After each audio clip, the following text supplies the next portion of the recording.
इस दुनिया में हर आदमी आज के समय में धन की दौड़ में दौड़ रहा है। पैसे के लिए तो पहले भी बहुत दौड़ते थे, पहले भी खूब मेहनत करते थे, पर आजकल थोड़ी ज्यादा हो रही है कि नहीं? लंबी लंबी लाइनें लगी,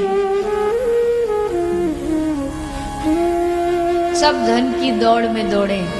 पर ध्यान रखना, सरकार ने केवल काले धन वालों को पकड़ने का मोर्चा निकाला है, काले मन वाले अभी भी सुरक्षित हैं।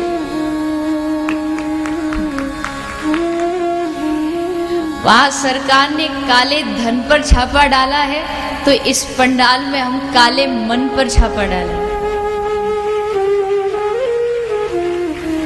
वो काले धन को सफेद करने में लगे हैं, हम काले मन को सफेद करने में लगे। खैर, जो वैसे मेरा कोई अधिकार नहीं, लेकिन एक नागरिक होने के नाते इस देश का और इस व्यासपीठ पर बैठे होने के कारण ये जो भारतीय सरकार ने जो एक अहम फैसला इस समाज में देश के हित के लिए लिया है, मैं व्यक्तिगत विचार से और शायद पूरा देश इस बात में सम्मिलित है, सहमत है कि ये हमारे देश के लिए बहुत बड़ा कदम इतिहास में उठाया गया है। मैं आप सबसे प्रार्थना करूं, आप सब भी इसमें सहयोग दें, खूब सहयोग दें। आप घंटे घंटे शराब की लाइनों में लगे रहते हो, तो एक दिन देश के हित के लिए लग जाइए।